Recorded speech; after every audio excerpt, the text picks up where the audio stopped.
সবাইকে আসসালামু আলাইকুম। আমি স্বপ্নরাজ, বর্তমানে আছি ভৈরবে, ভৈরব রেল স্টেশন।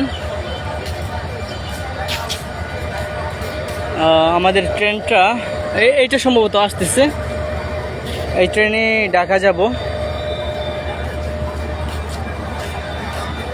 তো ঢাকার উদ্দেশ্যে ভৈরব থেকে ঢাকা যাচ্ছি। ঢাকা শহরে 3 দিন থাকবো, তারপর আবার ভৈরবে ব্যাক করব। ভৈরবে ঈদ করে আবার ভৈরব থেকে হাঁটা স্টার্ট করব। ভৈরবটা দেখানো। তো অনেকক্ষণ ধরে স্টেশনে দাঁড়িয়ে আছি, স্টেশনের পরিবেশগুলো অবজার্ভ করতেছি। এই লাইনে আসতেছে তিতাস। তো লাস্ট টাইম যে ভ্রমণ করলাম ঢাকা থেকে পায়ে হেঁটে একদম কিশোরগঞ্জ, জার্নিটা অনেক অসাধারণ ছিল, খুবই ভালো। বাট আমাকে নেক্সট জেলা যেতে হয় হলো ব্রাহ্মণবাড়িয়া। ভাইয়া সাইডন, ট্রেন আসতেছি। আমি দাঁড়িয়ে আছি আমাদের ভৈরব রেল স্টেশন। এইটাই মাথা চেঞ্জ হবে।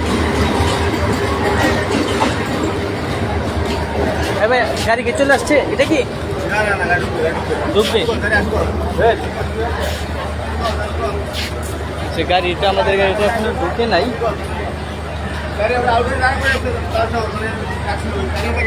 আপনাদের আমি স্টেশনটা একটু দেখাইতে পারি।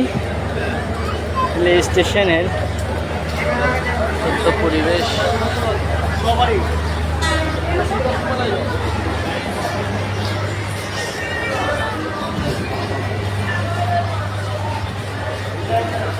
তো লাস্ট টাইম আমি যে হাঁটলাম 11 দিন ঢাকা থেকে পায়ে হেঁটে কিশোরগঞ্জ, ঢাকা থেকে নারায়ণগঞ্জ জেলা শহর ভিজিট করলাম, নরসিংদী জেলা শহর ভিজিট করলাম। আমাদের এই যে ভৈরব হয়ে হেঁটে আমি কিশোরগঞ্জ জেলা শহরে পৌঁছাই এবং জেলা শহরে আমি একদিন ছিলাম।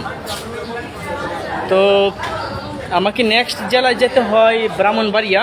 তো ব্রাহ্মণবাড়িয়া যেতে হইলে কিশোরগঞ্জ থেকে আবার ভৈরবে ব্যাক করতে হবে। 2 দিন যে আমি যে হাঁটলাম, 2 দিন রাস্তাটা অতিরিক্ত, এবং ঢাকা হলো স্পেশাল প্রোগ্রাম চলছে, যার কারণে আমি এখন চলে যাচ্ছি 3 দিন। আমার কাছে যেটা মিস করাটা খুবই কষ্টকর হবে, এটা হলো কিশোর আলোর কিয়া কার্নিভাল যে অনুষ্ঠানটা হবে, ওইখানে আমি উপস্থিত থাকছি। তারপর ঢাকাতে আগামীকাল বিশ্ব সাহিত্য কেন্দ্রে নজরুল জয়ন্তী, বিশ্ব সাহিত্যের যে চমৎকার অনুষ্ঠান, রবীন্দ্র জয়ন্তীতে ছিলাম, তো অনুষ্ঠানটাও আমার কাছে অনেক লোভনীয়। তাছাড়া সামনে ঈদ যেহেতু চলে আসছে, সব মিলে আমি সিদ্ধান্ত নিলাম যে ঢাকাতে আমার এই অনুষ্ঠানগুলা কভার করে আমি আমার ভৈরবে মামার বাড়িতে ঈদ করে আবার ভৈরব থেকে হেঁটে আশা করতেছি বাকি যে 60টা জেলা আছে এটা আমি কন্টিনিউ করতে পারবো, এই আর কি। তো এটা সিদ্ধান্তটা দারুণ ছিল। সব মিলে আমার কাছে এটা আমার অতিরিক্ত রাস্তা হাঁটা হলো না, ঢাকার আমি প্রোগ্রামগুলো করে ফেললাম, ঈদও হয়ে গেল। এমনিতে পথের মধ্যে ঈদের সময় হাঁটতেছি, এটা দেখতে আসলে খুবই বাজে।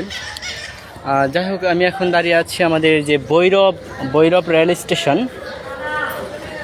ভৈরব রেল স্টেশন থেকে আমি সন্ধ্যার আগে কমলাপুর রেল স্টেশনে পৌঁছাবো, অর্থাৎ ঢাকাতে। আগামীকাল সকালে সারাদিন আমি থাকছি বিশ্ব সাহিত্য কেন্দ্রে, এবং পরের দিন শনিবারে আবার বেশ কিছু পাঠচক্র আছে, রেস্ট টাইম। শনিবার ব্যস্ততাই থাকে, শনিবার ঢাকা শহরে বিশ্ব সাহিত্য কেন্দ্রে বিভিন্ন অনুষ্ঠান থাকে, সুন্দর, সময়টা দারুণই কাটে। রবিবারে কিয়া কার্নিভালে আমি থাকছি। তারপর আমি আবার ঢাকাতে ভৈরবে ব্যাক করব। ভৈরবে ঈদের 2 দিন পর আমি আশা করতেছি ভৈরব থেকে আমি হাঁটা শুরু করব। তো এই হলো ভৈরব রেল স্টেশনে এখন দাঁড়িয়ে আছি, আপনাদের সাথে একটু আপডেট শেয়ার করা। আর হাঁটা ভ্রমণ আমি খুবই এনজয় করছি। লাস্ট টাইম যে হাঁটলাম, মানে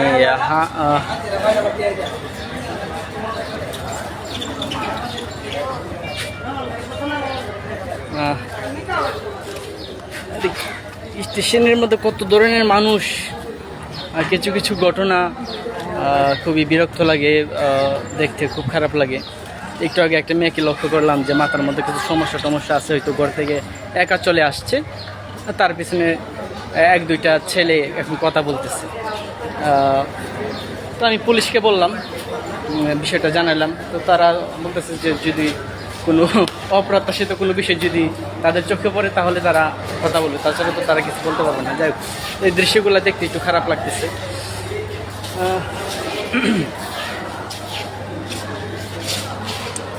যাই হোক, এই হলো আমার আপডেট, আপনাদেরকে আমি জানিয়ে দেওয়া।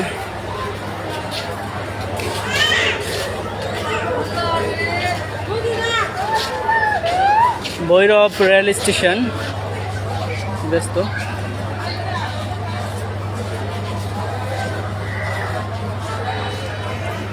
তো আগামীকাল বিশ্ব সাহিত্য কেন্দ্রে থাকছি সারাদিন, দেখা হচ্ছে সকলের সাথে, অনেকের সাথে দেখা হচ্ছে। ভালো থাকবেন, শুভকামনা। Thank you so much.